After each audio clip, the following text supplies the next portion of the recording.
B developers ಏನೋ ಒಂದು ಇಂಥದ್ದು ಒಂದು ಕಾಂಪ್ಲೆಕ್ಸ್ ಮಾಡಿದ್ದೀನಿ ಅಂತ ಅದು ಇನಾಗ್ರೇಟ್ ಮಾಡ್ಕೊಂಡು ಇಲ್ಲಿಂದ ನಾನು ಇದಕ್ಕೆ ಹೋಗ್ತಾಯಿದ್ದೀನಿ ಮಂತ್ರಾಲಯಕ್ಕೆ. ನಾವು ಏನೇನು ಯೋಜನೆಗಳು ಕೈಗೆತ್ಕೊಂಡಿದ್ದೀವಿ ಎಲ್ಲವನ್ನು ಕೂಡ ಮುಗಿಸ್ತಾ ಇದ್ದೀವಿ. ಭಾರತ ಸರ್ಕಾರ ಸನ್ಮಾನ್ಯ ನರೇಂದ್ರ ಮೋದಿಯವರು ಹೋದ ಸಾರಿ ಏನು ದುಡ್ಡು ಕೊಟ್ಟಿದ್ರು ಅದಕ್ಕೇನೆ ಹೆಚ್ಚಿಗೆ ದುಡ್ಡು ಕೊಟ್ಟಿದ್ದಾರೆ. ಮತ್ತು ಅಭಿವೃದ್ಧಿ ಮಂತ್ರನ ಜಪಿಸ್ತಾ ದೇಶದಲ್ಲಿ ಕರ್ನಾಟಕವು ಕೂಡ ಭಾರತ ಸರ್ಕಾರದ ಒಂದು ವ್ಯಾಪ್ತಿಯಲ್ಲಿ ಏನೇನು ಅಭಿವೃದ್ಧಿ ಆಗ್ತಾಯಿದೆ.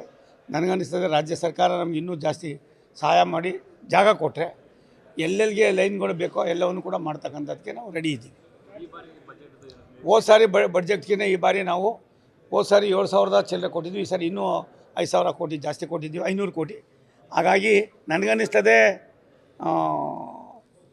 ಯು ಪಿ ಎ ಗೌರ್ಮೆಂಟಲ್ಲಿ ಇಲ್ಲಿ ಏನು ನಾವು ಕೊಟ್ಟಿದ್ದೀವಿ 1 ವರ್ಷಕ್ಕೆ ಅವ್ರು 10 ವರ್ಷಕ್ಕೂ ಕೂಡ ಕೊಟ್ಟಿರಲಿಲ್ಲ. ಆ ರೀತಿಯಲ್ಲಿ ವ್ಯವಸ್ಥಿತವಾಗಿ ನಡೀತಾ ಇದೆ. ಕೊಡಪ್ಪ ಎಲ್ಲದೊಂದು ಚೂರು ಅದು ಇದು ಕೊಡೋ ಇಲ್ಲಿ ನನ್ನ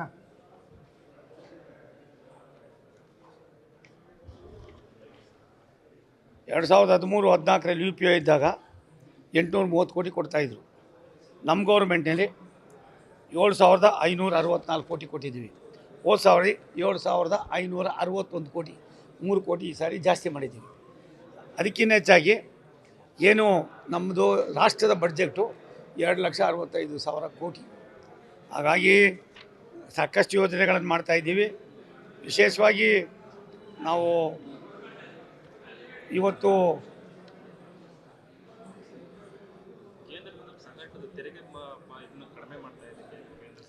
ಒಂದು ನಿಮಿಷ ತಾಳಪ್ಪ,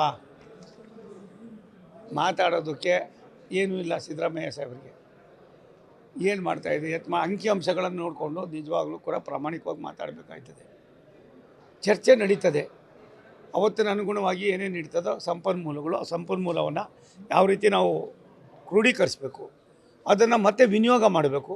ವಿನಿಯೋಗ ಮಾಡುವಾಗ ಯಾವುದಕ್ಕೆ ಆದ್ಯತೆ ಕೊಡಬೇಕು, ಆದ್ಯತೆ ಕೊಡುವಾಗ ಅದರಲ್ಲಿ ಎಷ್ಟು ಮಟ್ಟಿಗೆ ಸಾಮಾನ್ಯ ಜನರಿಗೆ ತಲುಪ್ತಕ್ಕಂಥದ್ದು ಇದೆ, ಆದ್ಯತೆ ಮೇರೆಗೆ ನಮ್ಗೆ ಕೊಡಬೇಕಾಗಿರ್ತಕ್ಕಂಥ ವ್ಯವಸ್ಥೆಗಳೇನಿರ್ತದೆ ಅದು ಬೇಸಿಕ್ ಕಮ್ಯುನಿಟೀಸ್ ಇರ್ಬೋದು, ರಸ್ತೆಗಳಿರ್ಬೋದು, ಕುಡಿಯೋ ನೀರು ಇರ್ಬೋದು, ರೈಲ್ವೆ ಇಲಾಖೆ ಇರ್ಬೋದು, ಬೇರೆ ಬೇರೆ ಇಲಾಖೆಗಳು, ವಿಮಾನ ಇಂಥ ಹತ್ತಾರು ಯೋಜನೆಗಳಿರ್ತವೆ. ಈ ಎಲ್ಲ ಯೋಜನೆಗಳನ್ನು ಹೊರತುಪಡಿಸಿ ಅನುದಾನವನ್ನು ಕೂಡ ವ್ಯವಸ್ಥಿತವಾಗಿ ಕೊಡ್ತಕ್ಕಂಥ ಕೆಲಸವನ್ನು ಭಾರತ ಸರ್ಕಾರ ಇವತ್ತು ಕೂಡ 10 ವರ್ಷದಲ್ಲಿ 50 ವರ್ಷ ಏನಾಗಿರಲಿಲ್ಲ ಯು ಪಿ ಎ ಗೌರ್ಮೆಂಟಲ್ಲಿ ಅಷ್ಟು ಕೆಲಸವನ್ನು ಮೋದಿಜಿಯವರು ಮಾಡಿದ್ದಾರೆ. ಅಷ್ಟು ಹಣವನ್ನು ಕೂಡ ಬಿಡುಗಡೆ ಮಾಡಿದ್ದೀವಿ. ನನಗೆ ತಿಳಿದ ಮಟ್ಟಿಗೆ ಈ 10 ವರ್ಷದಲ್ಲಿ ಆಗಿರ್ತಕ್ಕಂಥ ಕೆಲಸಗಳು 50 ವರ್ಷದ ಹಿಂದೆಯೇ ಆಗಿದ್ದರೆ ಈ ರಾಷ್ಟ್ರ ಭಾರತ ಸರ್ಕಾರ ಭಾರತ ರಾಮರಾಜ್ಯ ಆಗ್ತಾಯಿತ್ತು. ಅವ್ರು 10 ವರ್ಷದಲ್ಲಿ ಕೊಡಬೇಕಾಗಿರೋದು ನಾವು 1 ವರ್ಷಕ್ಕೆ ಕೊಡ್ತಾಯಿದ್ದೀವಿ. ಹಾಗಾಗಿ ಚರ್ಚೆಗಳು ನಡೆಯೋದಕ್ಕೆ ನಾನು ಇದಾಗ್ತೀನಿ. ಎಲ್ಲ ಒಂದು ಕಡೆ ಮಾತನಾಡುವಾಗ ಅಂಕಿಅಂಶಗಳನ್ನು ಬಿಟ್ಟು ಮಾತಾಡೋದು ಒಳ್ಳೆಯದಲ್ಲ. ಯಾವುದೇ ಕಾರಣಕ್ಕೆ ಭಾರತ ಸರ್ಕಾರ ಸನ್ಮಾನ್ಯ ನಮ್ಮೆಲ್ಲ ನೆಚ್ಚಿನ ಪ್ರಧಾನಮಂತ್ರಿ ನರೇಂದ್ರ ಮೋದಿಯವರು ಕರ್ನಾಟಕವನ್ನು 1% ಕೂಡ ಅಭಿವೃದ್ಧಿಯಲ್ಲಿ ಸಣ್ಣದಾಗಬೇಕು ಅನ್ನೋದು, ಕುಂಠಿತ ಮಾಡಬೇಕು ಅನ್ನೋದು ನಮ್ಮ ಉದ್ದೇಶ ಅಲ್ಲ. ಯಾವ್ಯಾವುದಕ್ಕೆ ಆದ್ಯತೆ ಕೊಡಬೇಕು ಕೊಡ್ತಾಯಿದ್ದೀವಿ. ಅವ್ರಿಬ್ಬರಿಗೂ ಡಿ ಕೆ ಶಿವಕುಮಾರ್ಗೆ ಒಳ್ಳೇದಾಗಲಿ,